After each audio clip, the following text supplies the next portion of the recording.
Well. Look what the cat dug up, drug in from God knows where. Listen, okay, to our loyal viewer, do not click off. This is not a mistake. I know looks very strange. So what had happened was You a whole damn mess. I just want you to know that. A whole damn mess. So as you can see, Chris and Ronald are not here. They are actually in the midst of moving, like as we speak. And so because of that, their equipment is all packed up and shit. So they could not join us today. But I took this as a great opportunity to invite my good friend, Big O, from the In the Black podcast, because we've been talking about doing like a crossover episode for a while. I've been on their podcast, I think like twice now, and we've never had any of them on ours. And so I was like, okay, Chris and Ronald are going to be gone. Now it might be a really good opportunity to bring you on. And so, yes, we got this done. I'm so happy. You brought me in when I have big shoes to fill. I can't do all of that. You do have some big drag queen shoes to fill. Now, full disclosure for everybody, this young man does not watch Drag Race on the regular. I'm more ecstatic that you called me young man. My God, you just made my goddamn Sunday. He does not watch Drag Race on the regular. Now, also another disclaimer, he's also straight. Listen, do not click off. Stay with us, please. Please. I promise that we will get through this together. Okay? But I just welcome to the conference call, a RuPaul's Drag Race recap series that we do here. We are so happy to have you. Welcome. Thank you very much. I really appreciate it. Allowing me into your home, into your vicinity. As a guest, let me make sure I take my shoes off and behave myself accordingly. That's right. No, thank you for coming. So I want to allow you just an opportunity to kind of introduce yourself, but then also to tell people who may not have heard of or are not familiar with the In the Black podcast. So take it away.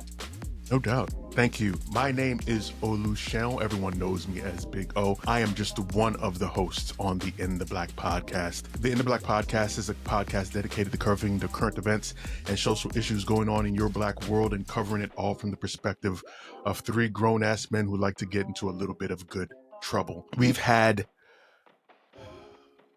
guests like CJ on that came and caused more than good trouble, but I mean, sometimes it works out the way it works out.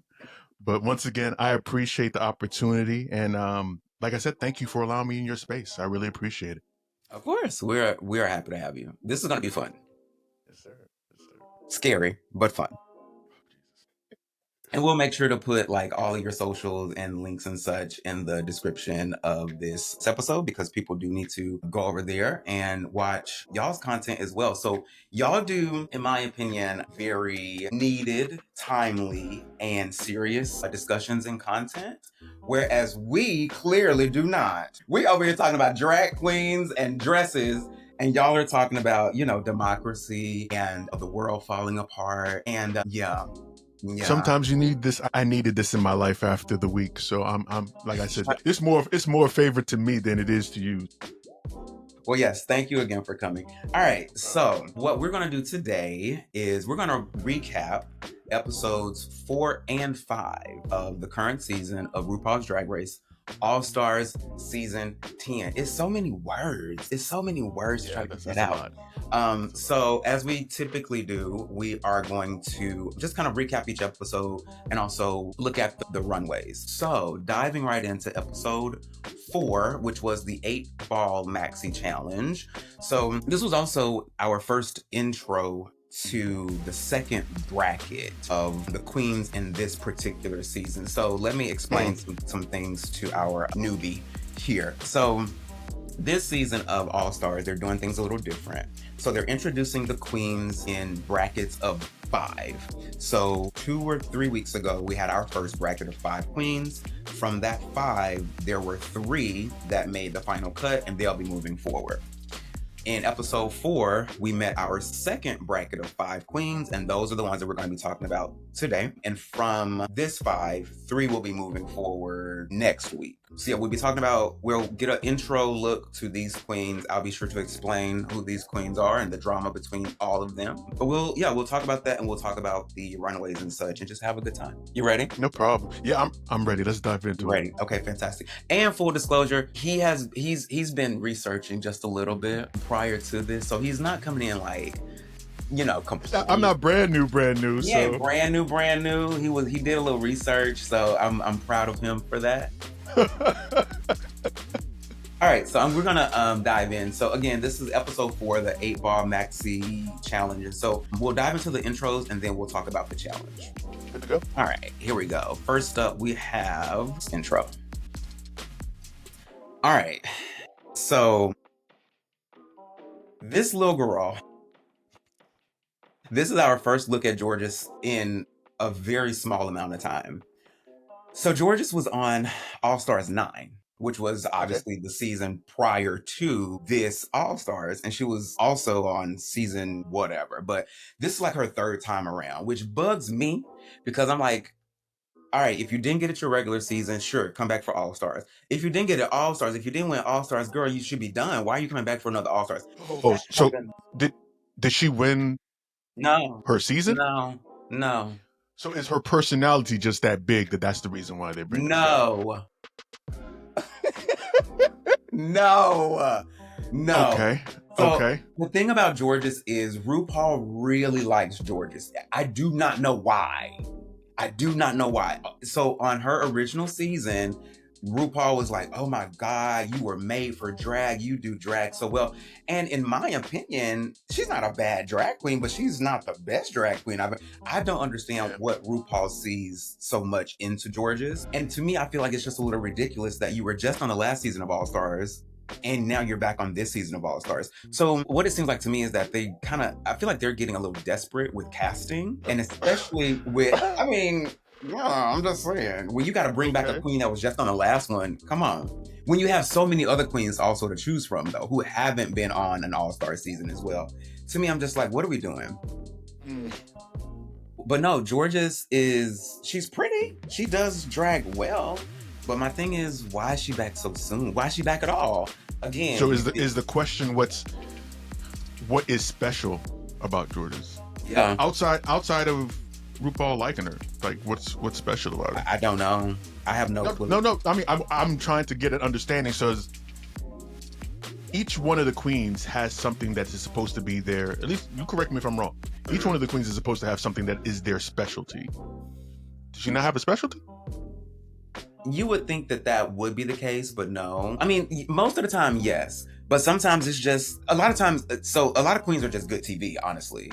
And we're going to see some of those as well. They also do drag well, but a lot of them are just really good TV. And that's how some of them stay around as long as they do somehow. And that's also how they can come back as frequently as they do because they're good TV. Georges is not, I don't think Georges is good TV. Again, she's pretty.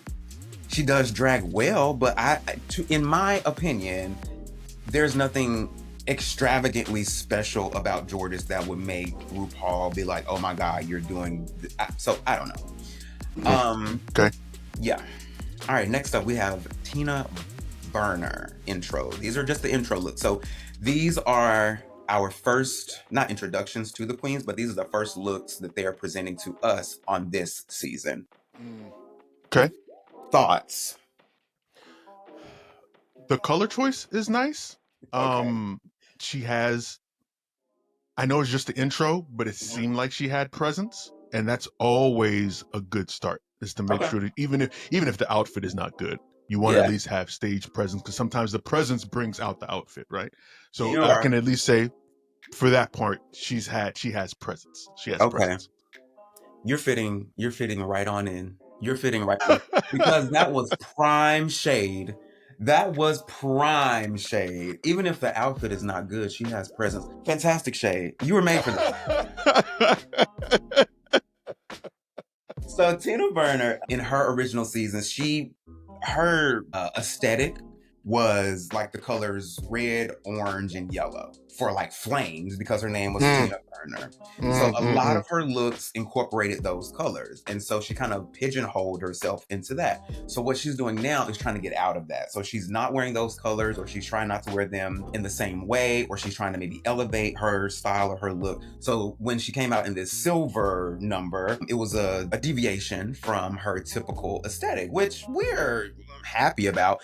But no, the gown, the dress is not all that. But honestly, I feel like that is kind of Tina's drag. It's like she's a sweet girl. Try to do something classy.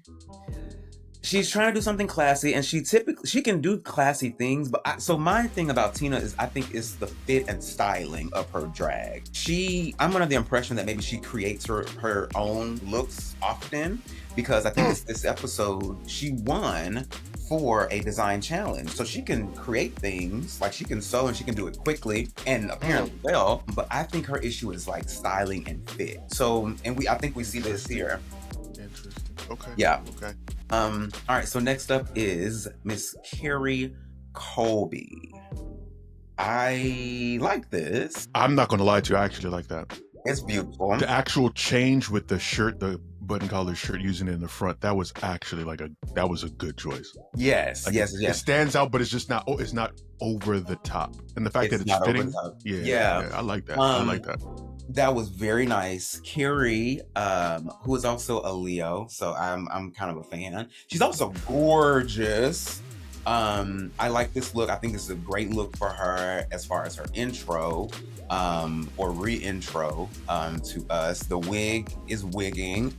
She looks amazing, but Carrie's always gonna look amazing. Carrie knows how to look good. She's a beautiful queen. So yeah, this was a good look. Do most of them do their own makeup for the most part? Oh yeah, they all do their own makeup. Okay. Yeah. A lot of queens though. Even for the All-Stars? Like you would think that they've gotten to this point, they've got somebody in the background helping them to do something. No. So on the season, they do their own makeup. They would, and honestly, if they weren't doing their own makeup, they would be red for filth. Interesting. Because like you're a drag queen, you should know how to do your own makeup. But I think I've heard like a lot of queens, when they do get to a certain stage, they will start to have makeup artists to do their own makeup. For RuPaul has her makeup artist who actually was a contestant on season 2 of Drag Race. Her name is Raven. So Raven is now RuPaul's makeup artist. So yeah, a lot of the queens, once they get, very big, get to a certain status. Yeah, they have their own makeup artist who can do that drag queen's style of makeup, because each drag queen should have their own particular way of painting their face. And so if you can find an artist that can do that for you, you're gold, you're good, because that takes a lot of time away from you to do whatever. So yeah, but yeah, on the show, everyone does their own makeup. Okay. Yep. No. All right, next up, Nicole Paige Brooks. I'm curious to know your... Nah, I'm good on that. No? Nope. It just comes across as way too basic to me. And all she did was just, for me anyway, just putting some stitching on the front of what looks like a haphazard gym outfit doesn't do it for me. So yeah. You know what? I just realized that we forgot to do our drag names. We forgot to introduce ourselves in our drag names. I just forgot that. So you go ahead and because you listen, y'all. Let me tell you something. Before you do this, yesterday I was messaging this man and I said, FYI, you're gonna have to come up with a drag name. And I said, if you have some trouble coming up with one, don't worry. I'll workshop a couple for you. This man gave me a list of like 7 fantastic drag names. And I said, fuck my list. Oh, you don't need my list. You don't need my list. No, don't do that. I told you don't do that. Listen. No, the list is fantastic. So, which one did you choose? They were all very, very, very good, to be honest with you. Once again, I cannot take credit for any of these names. As any intelligent person does when they don't know what they're doing, they outsource to people who know what they're doing. So I called in a few favors and I got some names. But the name I'm leaning towards is Omega La Grande. That's a good one. Okay. Omega La... How is that spelled? Omega La L-A Grande. That's a damn good name. I'm here for it. I'm here for it. Omega like I said, La Grande. Yes, indeed. Yes, indeed. Now, that still doesn't mean that I won't have... I won't keep these other names in my back pocket for the next time you invite me on. I was going to say, yes, you should, because we will have you back and you will need those. So I guess I love that. I love that. So I guess I will use one of the ones that I was going to give you. So I, this week, am Yamaya Wendike. My name is Yamaya Wendike. Yeah, definitely keep those names in your back pocket, but y'all should have heard the list of names.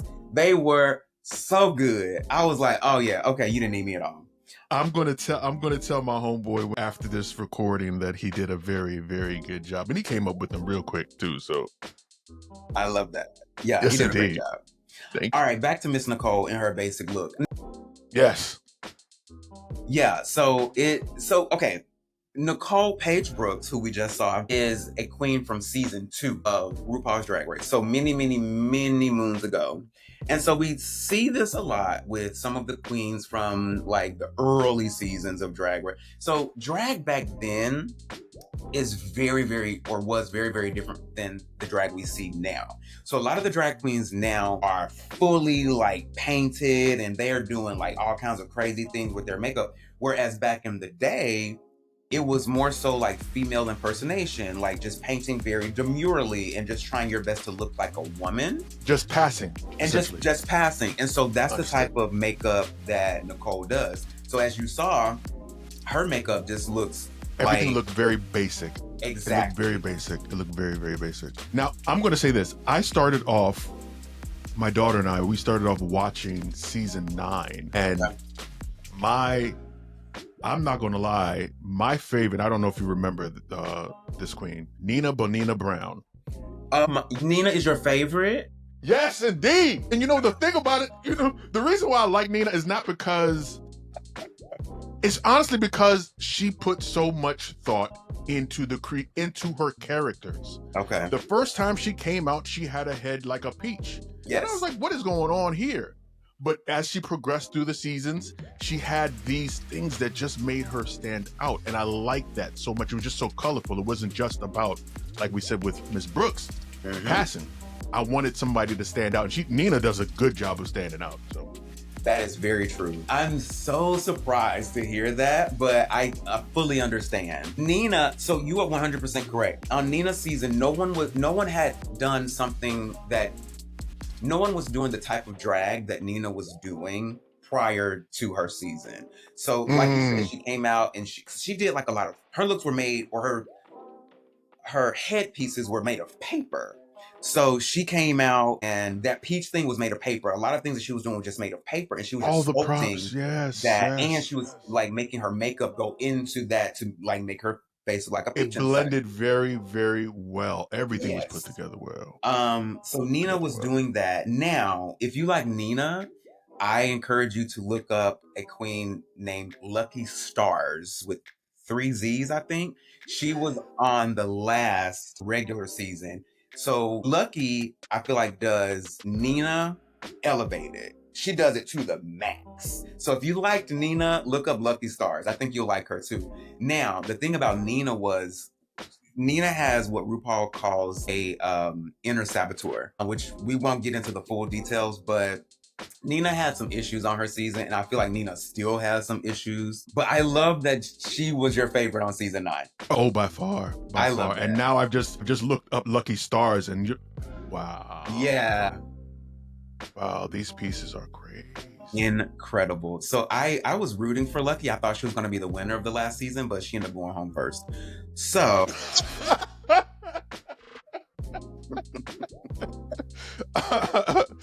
yeah, my girl ended up going home first. Because again, we have not seen something that level. Like, oh my God, you're building all of this around your head, and then but so I'm hopeful that she will come back for a season of All Stars. Lucky will, because I like her aesthetic and her drag very much.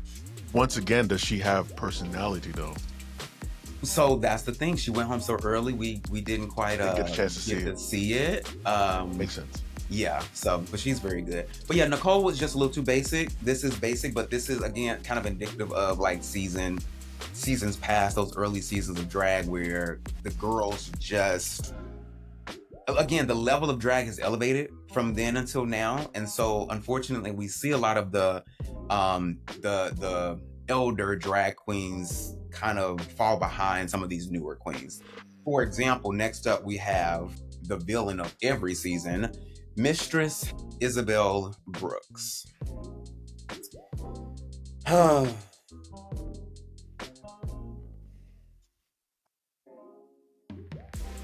I don't like this woman. I don't. Can I say this?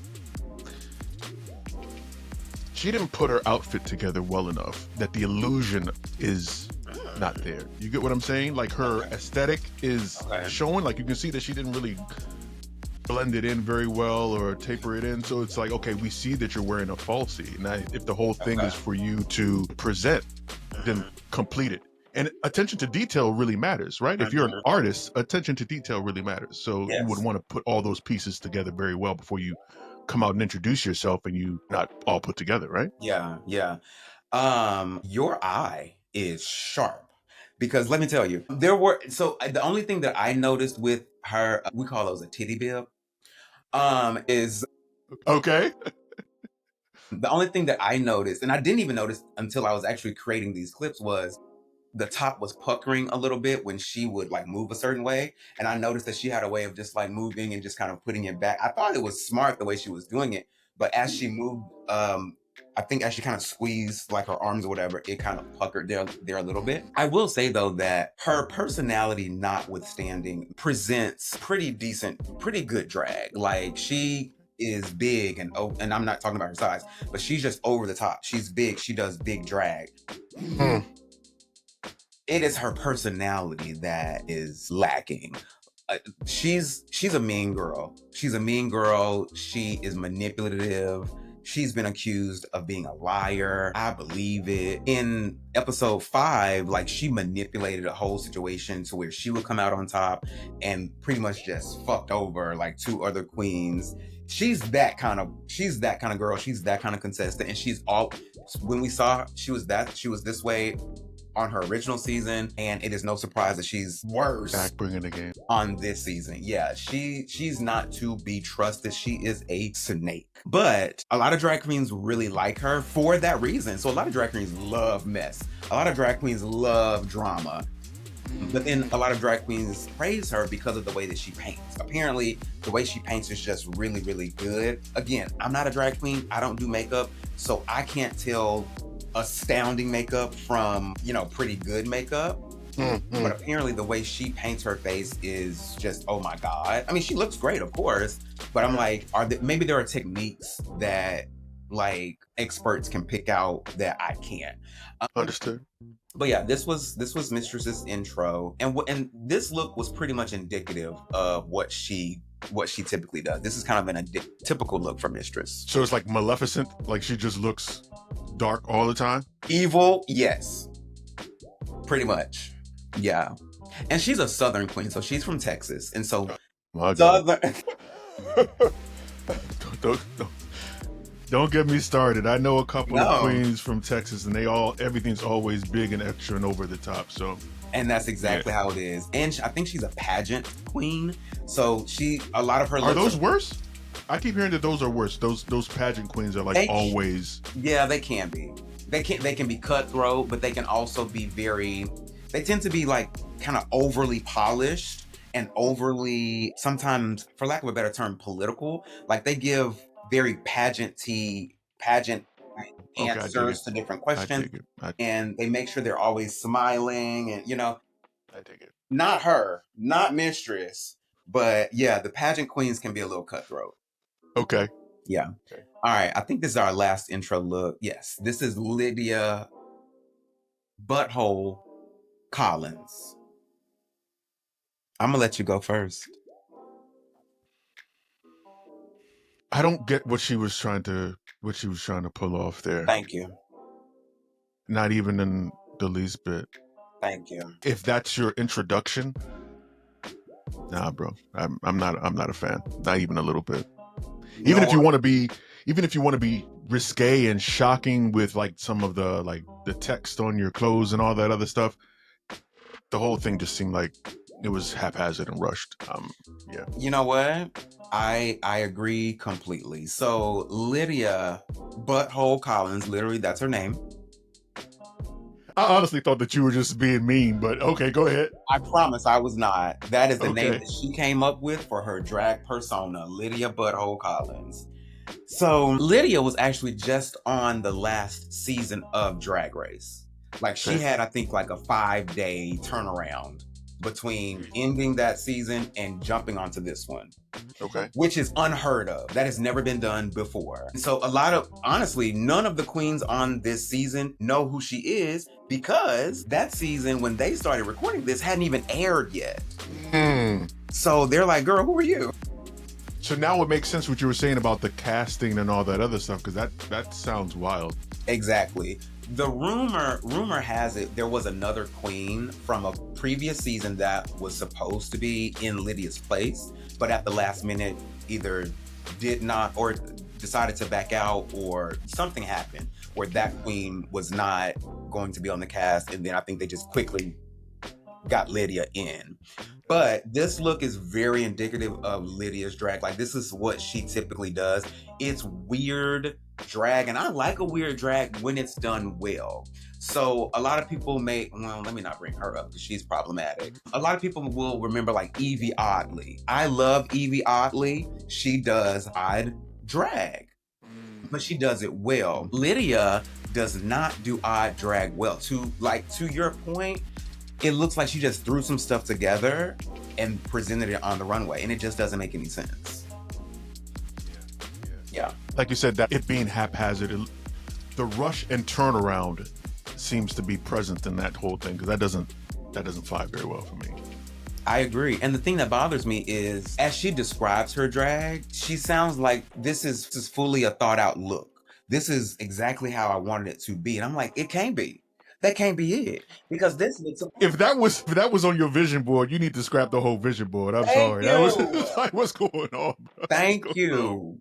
And you know what? She's also a very young queen. She's very, very, very young. And so I'm like, you know what? Your brain ain't even fully developed yet. I don't even think she's 27. Now, when you say young, do you mean young in the drag scene or just young in age? Both. I think she's like early 20s. So yeah, I'm like, girl, you think what you think you're presenting, you're actually not. And you know, people in their 20s think they know everything, and they really don't. So yeah.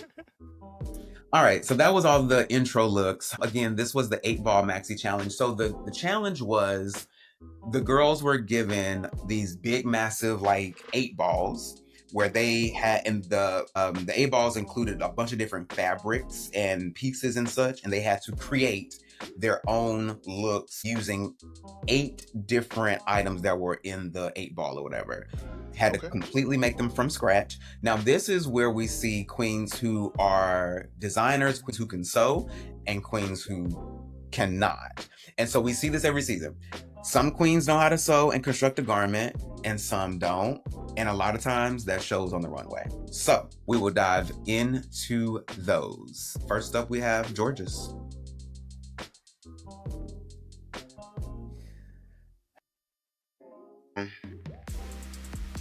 This is her typical like silhouette, her typical aesthetic. She loves to show her legs.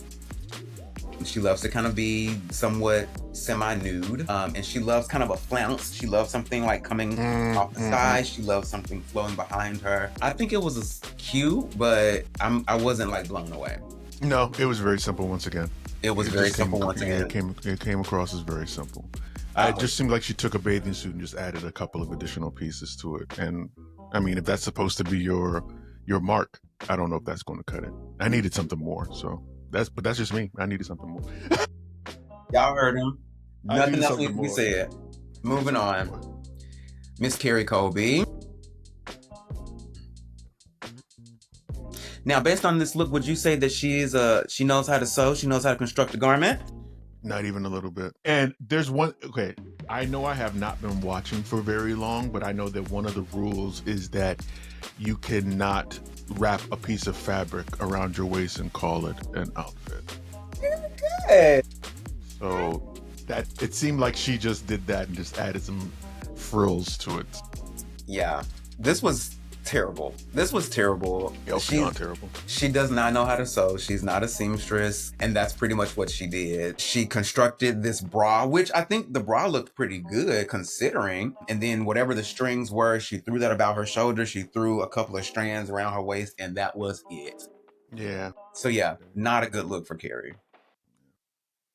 Moving on to Lydia Butthole Collins.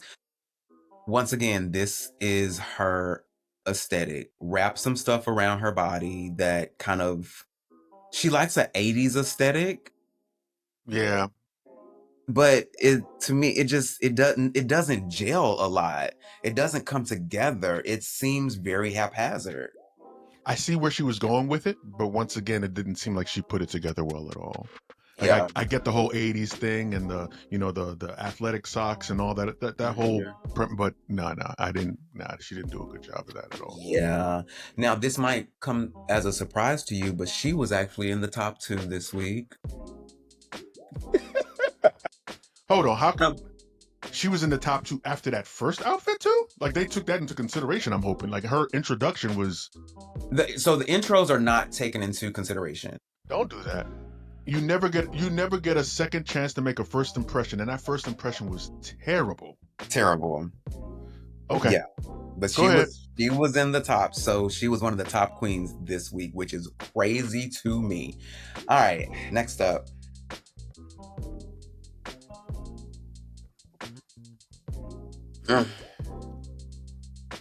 You know what? I'm not gonna lie to you. Okay. Outside of the accessories, I like that. How she put that together. Exclude the bag. Okay. I know it takes a lot to sew in a good corset into a dress. Okay. So for effort, I will give it to her. You're giving her an A for effort. Yeah. Okay. Okay. I will say this. The look on your face says you disagree. So go ahead. Well, I can never give Mistress too much. I can never give her too much because she's just such an awful person. She's just such an awful person. But also, I'm not big on this. I feel like her padding in the back, her ass looked misshapen. Her breasts look misshapen. Fair.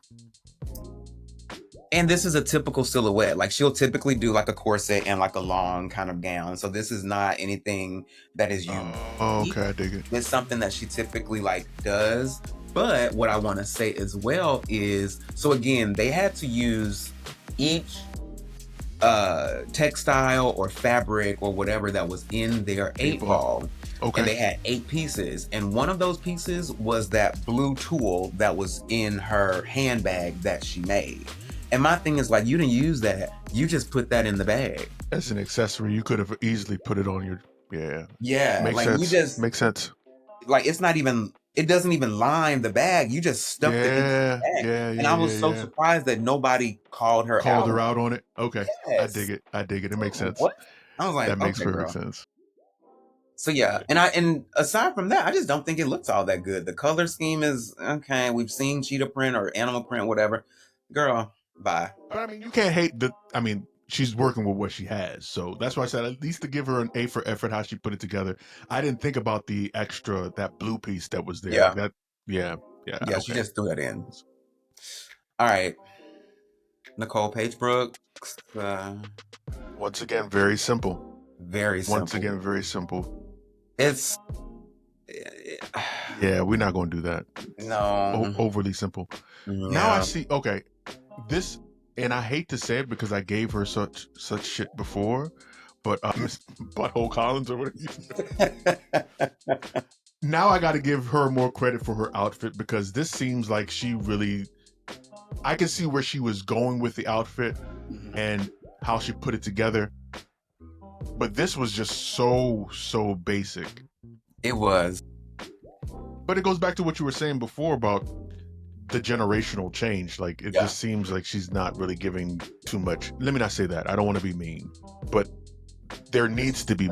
Mean. Okay, my bad. She needs to put more effort. She needs to put some more effort. That's not even mean. That's not even mean. That is just a fact. Okay. No, she needs to put more effort. That was just very, very simple. She bought a bathing suit at Ross and she just started hot gluing some stars on it. And that's not the look. That's not the look, my guy. I'm sorry. I agree. That is not the look. And she's also not a seamstress. She does not know how to construct a garment as well, as we can see here. Clearly. So yeah, she has a lot of disadvantages. What I will say about Nicole is that she's an underdog. And I tend to root for an underdog. I like the fact that she is so confident in her drag. And she seems like a decent person. And I think she has a nice personality, and I think she can be very funny. So I kind of like Nicole for that. But yeah, her drag is just not on the same level as some of these newer queens. I gotta ask you then, because I already know what I look for in a queen. I want someone whose presence is very ostentatious. Then their personality comes after that. I need somebody who is not necessarily bubbly, but somebody that stands out and seems as though they're engaging and approachable, right? Mm-hmm. We clearly see that Brooks, she doesn't have she's not ostentatious. She's very, very simple. Mm-hmm. But is her personality there? Yes, I would say yes. She has, I think honestly that she should bring more of her personality to the runway. I think we see a lot of her personality like off the runway, like when they're in the workroom and things like that. In the next episode 5, they had to do a rapping roast. And so her roast was actually pretty good. So each queen had to rap and roast all of the other queens. And so hers was actually pretty good. So her personality did shine there. I think that is where she shines, is her personality and less in her drag. Great. Let me ask you a separate question, and please, I want you, like I said, I'm in your space, so you please teach me something. Do you think that queens from Brooks' generation are more, I don't want to say more settled, because settled is not the right word that I'm looking for, but they are more... I think I know what you're getting at. They know themselves, so they're comfortable in their space. They're comfortable in their body. They know that this is what works for me, so I'm going to continue to do what works for me, versus someone who's younger in the space that seems like they're trying to do, sometimes can come across as like they're doing too much, right? And that can be off-putting. Yes, I do think that is the case with a lot of the more seasoned queens from the earlier seasons. I think a lot of them, yes, they are comfortable in their drag because they've been doing it for a very long time, but I also think that's a hindrance. I think that they've been doing it for so long and they've had, a certain amount of success doing it that way. But at the same time, you do have to continue to grow and evolve. And I think a lot of the queens like Nicole, there's also a queen named Jujubee. I don't know if you're familiar with her. They all kind of stick. They get kind of set in their ways and they do not elevate their drag, or they do not continue to learn like new makeup skills or evolving the way that they do makeup or evolving the way that they do drag. It's still very set in how they think it should be. And it's like they don't want to even pay attention to the new style or styles of doing drag. They don't seem to be interested in maybe even trying to reinvent themselves. They're like, this is how I do it. This is how I was brought up. This is how drag was when I first started, and I'm going to stick with that. And unfortunately, that when you're competing alongside queens, especially newer queens, and a lot of these newer queens have more money. A lot of these newer queens can pay designers to construct things for them. And so you get blown out of the water when you are competing alongside them because you're still doing your own thing. So a lot of them I feel either refuse to evolve or just aren't able to evolve, unfortunately. Yeah, and that's one of the reasons why I was asking you about whether or not all of the queens are actually doing their own design work, because like I said, as I went down the rabbit hole of my research and talking to friends and family and stuff like that, it's like you find out that a lot of queens are having these things, their pieces designed for them. So Yes. when I was going through season 9 and watching folks actually put stuff together, I was like, oh, Yeah. okay. There's a heavy level of skill that goes into this versus how I was introduced to it, where there are people that are actually doing the work for them, and it's just them to bring the piece to life. You get what I'm saying? Yes, exactly. So that's honestly that I'm so glad you brought that up. So yes, a lot of queens, especially a lot of the newer queens, do not construct their own thing. Actually, Lydia constructs all her stuff. On her original season, which was last season, she made everything that she presented on the runway. It was awful, but she made it herself. Like, she constructs her own things, but a lot of the queens actually do outsource. A lot of the queens will pay designers to construct things, and they will bring that to Drag Race. And there's nothing wrong with that, but I feel that's like not cheating. that's not cheating. That is not cheating. I will say though that I think in a lot of the more recent seasons, we hear more about queens who, or I guess we hear more about like the queens who have things constructed as opposed to maybe some older seasons. Some queens may have gotten things constructed, but it was never talked about. Not that they were trying to hide anything. It was just never said. So now that makes you wonder, like, okay, like going back to like season, I think it was season 9 with Evie Oddly. Maybe that was season 11. I can't remember. But like Evie had some really interesting like looks and stuff, but I don't think we ever heard like if she made them or if someone else did. But in these new seasons, we do hear, like Michelle will even ask, so who made this garment? And so it's talked about more. But no, it's not cheating. It's not cheating. So you don't. If you were a judge on the show, I'm going to ask you, does that takes something away from me, right? Because I'm looking at drag as an entire art form, right? And if you can do your makeup, if you can sew your own outfits, it gives you notches or ticks in your belt to say that I'm that good. Yeah. But when you come to the table and you say the only thing I can do, I'm not even doing my own makeup and I don't put my clothes together, I just show up as a presence on the stage. I don't know, that kind of defeats it for me. Listen, I'm with you on that. And I think a lot of times that if that's the case, you have to have something else going for you. So if you don't know how to sew, but a lot of your pieces are outsourced or made, you better have a big personality. You better be able to shine in an acting challenge or a comedy challenge, you know? Yeah. Last season, there was a queen that the only thing that this queen could do was makeup and construct a beautiful garment. That's all. That's all she could do. She did not have a personality. She was honestly kind of a terrible person. She did not excel in any challenge, but on the runway, she gave it to you every time. But that's all she could do. So yeah, a lot of queens come in like with these deficiencies, meaning they don't know how to sew or whatever, but it's not cheating and it's not looked down upon. Because yeah, a lot of these queens now just come in with pieces that were already designed by someone else. Yeah. All right. This is good conversation. I'm so glad to have you because you're bringing up topics and asking questions that we don't typically get into. So this is really good. I appreciate you. All right. Last up for season 4 look, or episode 4 looks rather, Tina Burner. So this was one of the top looks. So her and Lydia were actually the top queens of this week. I'm not mad at this. Very 60s chic. I'm not mad at it at all. The jacket. Oh, I'm a fan of the jacket though too, specifically. Yes. I like that. So she constructed everything. Again, she designed everything. That was the challenge. They had to construct a look using everything in their 8-ball. So she created the coat.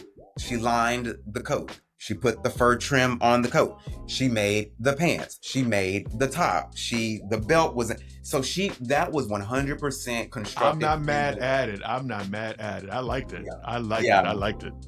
Yeah, it was very good. The pants were immaculate. So Tina did really well. And she kind of did a return to those reddish kind of tones that she was kind of trying to stay away from, but it was evolved. It was elevated. Because she was honestly doing like primary colors like red, yellow, orange. But this is like, okay, a different hue and a different take on it. So it was really good. It was really good. So yeah, that was the main runway. Again, the top two were Lydia and Tina. I think Lydia won the lip sync. I don't remember what song that they did. But so the way that this season is going is the queens are given points. If you're in the top, you get 2 points. If you win the lip sync, you get an additional point. If you're in the bottom 4 queens, there are 4 points dispersed amongst those 4 queens, so they each get 1 point. But then they have to give those points away to another queen. It's very complicated. It is very complicated, but that is the way they're doing it this season. But yeah, so Lydia, I think, won that lip sync. She did win that lip sync. So she got an additional point. So she became kind of a front runner in that particular episode. And so yeah, that's the end of episode 4. Do you need a break or anything before we move on to 5? I am perfectly fine. Let's keep it rolling. I'm having a good time. Okay, fantastic. All right. So episode 5, again, like I mentioned, was the Rappin' Roast. So okay, before we get into actually the main challenge, at the top of this episode, we see the most vile. So you really don't like this woman, do you? I do not like this woman. Mistress Isabel Brooks. So at the top of every episode, what they do is they show the queens dispersing their points, the 4 points that they have to give away. Okay. That's what they do at the top of every episode. So long story short, Mistress manipulated the situation to where her and Georges would come out on top. Mistress basically told Nicole Paige Brooks and Carrie Colby, like, okay, she told Nicole, you give me your point and I'm going to give you mine. Carrie, you give your point to Georges. Georges, you give your point to Carrie. So we're just going to do a swap, so we'll be even, because they had formed an alliance, or Mistress had formed an alliance with all 3 of these queens, right? Okay. What happened was Nicole gave her point to Mistress. Mistress gave her point to Georges. Carrie gave her point to Georges. Georges gave her point to Mistress. So that left Carrie and Nicole with 0 points. God and damn. These two ended up with 2 points. So she manipulated this whole situation. She pretty much lied about it to where these two would come out on top. A vile content. Vile. That is, it's so fucked up.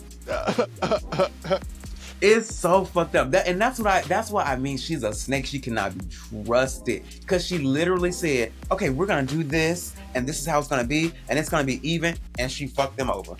But you love to see the mess, though. People love to see the mess. Don't do that. Like, you act like I don't see your social media posts. I know that you love to see it. Like, you act like you don't act brand new. Don't do that. Don't do that, please. Listen, I like good TV just like everybody else. Okay. But when you are just mean for no reason, and you are just doing stuff like this for it's obviously for a reason so you can come out on top. But I'm just like, you don't have to play the game that way. You ain't got to do it that way. You know what I mean? I'm just like, come on. This competition, is that what you think it is? Or she just likes to be manipulative? Both. It's both. It's the fact that it is competition. And there's $200,000 on the line. So, you know. Change will make you act strange. So, yeah, you're right. Cutthroat. She is cutthroat, but that's what happened at the top of this episode. So then we get into the rap and roast. So the queens, again, each one has to come up with their own rap that roasts each of the other queens. Now, before we even get into that, Mistress and Georges basically say, okay, listen, we got to make sure that we are on the top moving forward, because if we're not, we already know these queens are not going to give us a point because of the thing that we just So they're like, we got to perform. We got to do it. Okay. So, spoiler alert, these two actually did end up on the top. And I was like, God damn. So they put that effort in like that? They did. And they both ended up in the top. Okay. In fact, they both won the lip sync.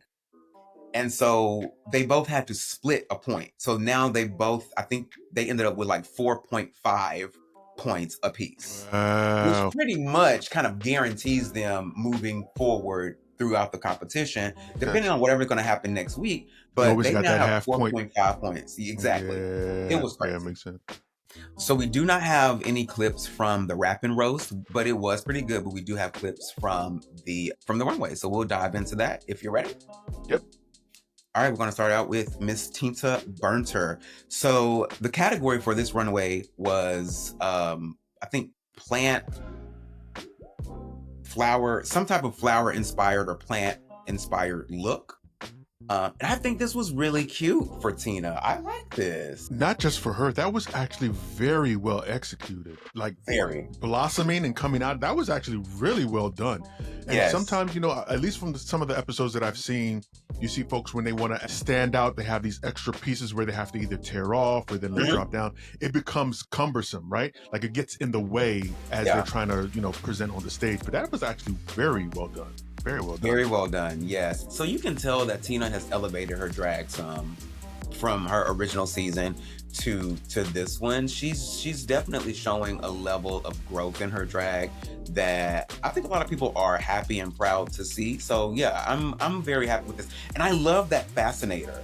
That fascinator was crazy. I think that was it was beautiful. It was really nice. It added to the piece. It pulled the piece in for certain. Truly. All right, next up we have Georges. I love this. Really? Yes.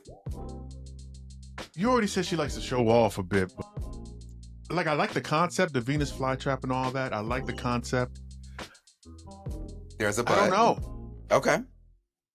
The colors, they do it for me. I don't know. There's just something about it that's off for me. I like the colors. I like the concept and all. But like I said, once again, watching there be more pieces to an outfit. Yeah. It just leaves me wanting. You get what I'm saying? Okay, I do. Mean, maybe it's not fair to her, but I like the color, I like the concept and all, but there was just something missing.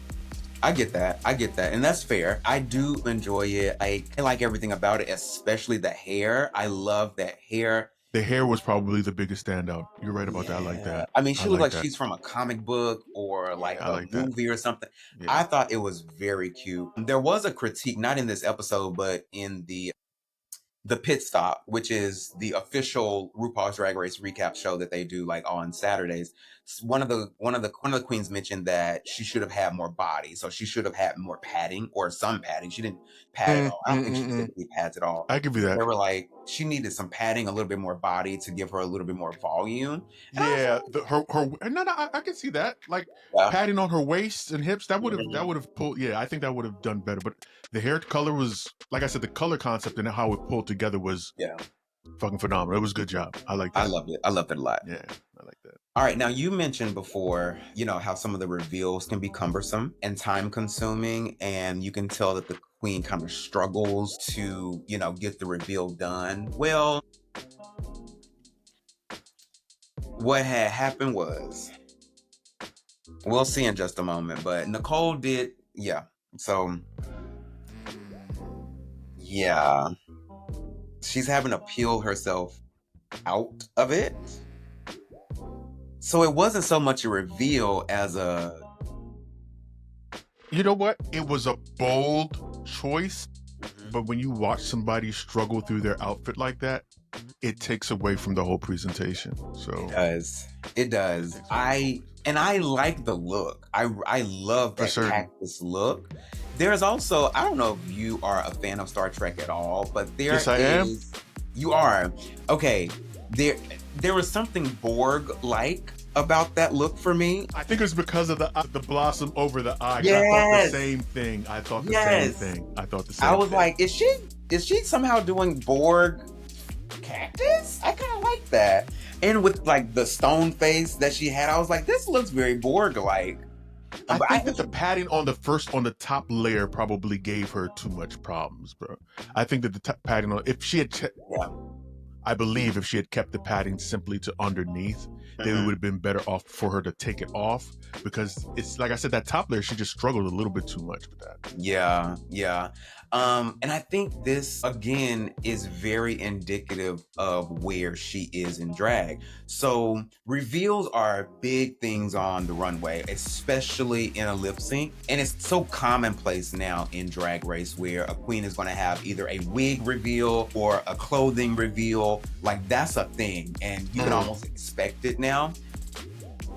But typically the reveal is much easier. You can like rip it away or just take your wig off and you have another wig or whatever. It's very easy and quick to do your reveal. This was not. And I feel like, again, this is indicative of where Nicole is. Like, she knew that she needed a reveal or she wanted to do a reveal, but I don't think she put enough thought into how she was going to do that reveal. What the reveal is going to look like. This was more so of a disrobing than a reveal. Fair. And I'm just like, you know what? If it was constructed to where, like, maybe even if you had like a zipper, that would have been even better. Yeah, Like, zip it down, come out of it, and be done. But you had to literally peel yourself out of this. So it was very awkward. But I will give her an A for effort because the look looked great, and even what was underneath it, which was like the flesh of the cactus, is what she was saying that was that bodysuit. I was like, I can see that too. I just think the execution could have been better. Yeah, like you said, the execution I think could have been tighter, especially when you go from watching someone do a reveal, a blossom actually splitting open and showing her inside of her outfit, versus I've never seen, I don't know about you, I mean, I'm in Maryland, there's no cacti in Maryland, but I've never seen anyone peel a cactus before. So that whole concept, like, it doesn't flow with it. So like I said, it wasn't thought out too well, in my opinion. But agreed. All right, next up we got Miss Lydia Butthole Collins. Now, here's the thing about this, and this is, first of all, I don't like it. Can you remove your bias for a little bit? No. And I'm going to tell you why, though. So this was inspired by Little Shop of Horrors. Okay, I can see it now, because I was going to ask you what is the concept, but go ahead. Little Shop of Horrors. The problem that I have with this is that a queen from last season, the same season that she was on, gave us an incredible Little Shop of Horrors look on the finale of their season. It was amazing. So I'm like, girl, you think you finna give us this? When you half-assed it at that? No, that's messed up. That's messed up. How you gonna bite someone's style and then do a poor job at the same time, my guy? You can't do it. You can't. Come on now. Okay. Come on now. Okay, I dig it. So I was not a fan. I'm so sorry, girl. It's gonna be a no for me. It's a no for me. Now I gotta agree with you, and especially after you explained it that way, it makes perfect sense. And I'm gonna have to go no too. Yeah, it's a no for me. All right, next up we got Mistress.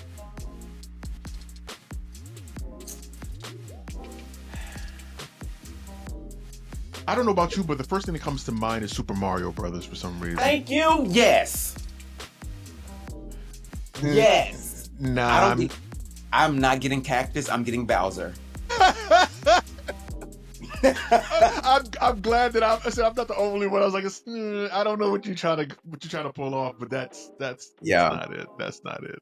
I don't get Cactus at all. I get Bowser. Not even a little bit. Now, did each queen actually come up with the concept of what they wanted to do, the flower that they were inspired by, or the vegetation they were inspired by, or they just came up in those? No, they were not given those. So these looks they brought with them. They did not construct these. So they are given like prompts prior to, the season starting. You're going to need a look for this particular one way. That way they can bring certain things. But then there also are, like last episode, sewing challenges where you do have to construct things while you're there. So these looks they actually did bring with them. So they knew that this runway was coming. Understood. Okay. Makes sense. Yeah. Makes perfect sense. Now, just on GP, as much as I want to give her a hard time for the reveal, Brooke's cactus was way, way better. I agree. It was way better. And if you have someone who's doing a similar theme, yeah, you gotta be over the top with it, and that was just there's a lot left wanting for that. Brooks did I a better agree. job. Yeah, I was actually happy that Nicole's cactus, I was happy that they both did a cactus, and I was happy that Nicole's cactus was better, especially what happened at the beginning of the episode. I was like, yes, you better eat her up on this runway. You better eat her up on this runway. Yeah, she did a good job. Yeah, she deserved justice for Nicole. All right, last up. Now, you want to talk about a reveal. You want to talk about a reveal. Oh, hold on. Wait for it. Shut up. Yeah. I'm not mad at it. With the trail. That's how you do it. I'm not mad at it. It's how you do it. Okay, so explain to me how they do with the titty bib and all that other stuff, how they color and blend, because that looked very natural, no bullshit. Looked very natural, very real. So how do you properly do that to pull that off? Here's the thing. Those are real. I'm sorry, what now? Hers are real. So Carrie is a trans woman. And so she's had top surgery. Yeah, so hers are real. Forget I asked that question. But there are some drag queens that can make a titty bib look very realistic, and they know how to clothe themselves so where you don't see like the seams and you don't see the neck part or whatever. Now there are also some queens who do not know how to do that very well, and you're going to always see the neck seam and the thing there. Oh yeah, Carrie's are real because she's a trans woman. Okay, understood. Makes sense. I dig it. But this was amazing. That was amazing. That was so good for Carrie. Now I want you to realize, you saw that big thing that was in the background, the big Venus flytrap thing. I want you to realize these women have to transport their drag to Drag Race. Jesus. So you're left wondering, how do you pack that? How do you get that in something that's going to travel? How do you break that down? And it always astounds me because each season, drag gets bigger and bigger and bigger. A couple of seasons ago, we saw a queen by the name of Sapphira Cristal. She had some of the biggest drag that we've ever seen on the runway. And you're like, how did you get this here? How did you get these big elaborate pieces here? It is always astounding to me. But this was amazing for Carrie. Yeah. She looked amazing. This reveal was awesome. That was on point. Away. That was on point. Beautiful. Her body was stupid. She looked great. I give it to you 100% spot on. And that, like you said, you built it up. I'm not gonna lie to you. I was like, you giving all this gas. If this thing falls flat, we're gonna have a problem. But no, she did. It was spot on. That reveal was spot on. I loved it. I loved every second of it. Yeah, it was great. So like I mentioned, Georges and Mistress, unfortunately, were in the top because their rap and roast was the best. And I do have to say, Mistress's roast was good. It was good. I hate it. It sounds like a chap show ass just to even. It really does. But it was good. It was clear. It was scathing, but it was a roast. She's a vile woman. She's a horrible human being. But yeah, she's gonna roast really good. Yeah, she's gonna read you down.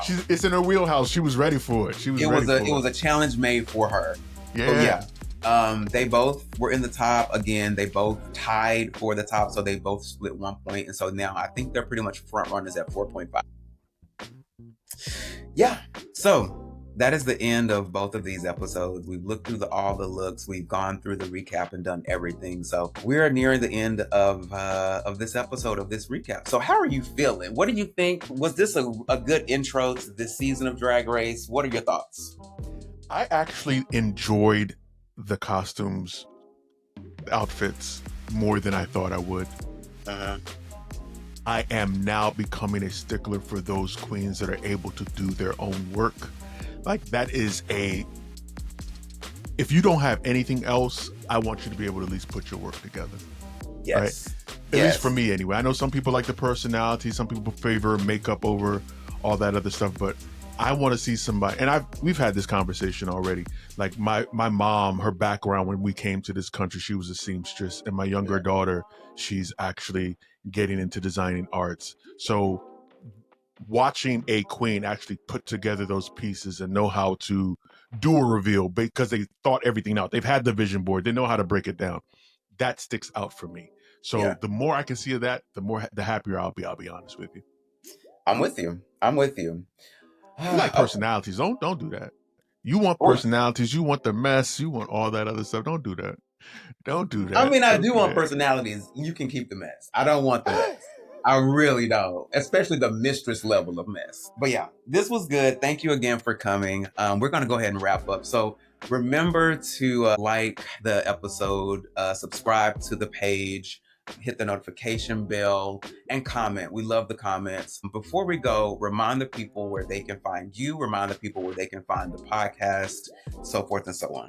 No doubt. Thank you. Once again, I got to say thank you for allowing me in your space. Happy Pride for that matter. It is June 1st, so happy Pride as well. Yes, indeed. Thank you for allowing me in your space. I really appreciate it. Once again, you can find the incredible In the Black podcast on YouTube and in podcast places everywhere you can find them. You can follow us across social media at In the Black PDCST on Facebook, Twitter, Instagram, all those places. Come on over to our Patreon, get some behind the scenes content. Those things are a little bit too spicy for us to be putting on the YouTube and all that other stuff as well. And I want you, if you would, please, to allow me one moment, okay?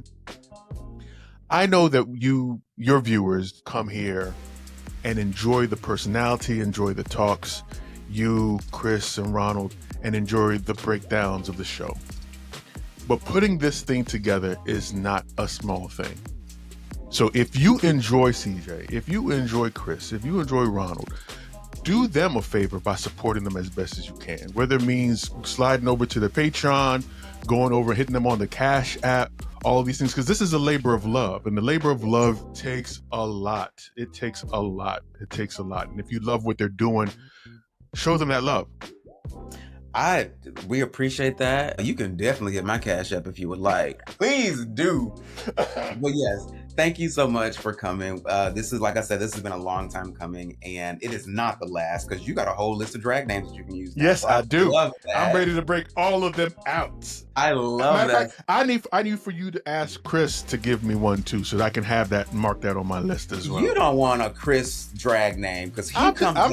You usually make fun of his drag names, but I want Chris to give me that. That'll let me know that I'm part of the family. So tell Chris to give me one of his terrible drag names so I can keep in my back pocket. And he will be happy to do it, I'm sure. All right, that's gonna wrap up this episode, y'all. Thank y'all for watching, and we'll see you next week. Deuces.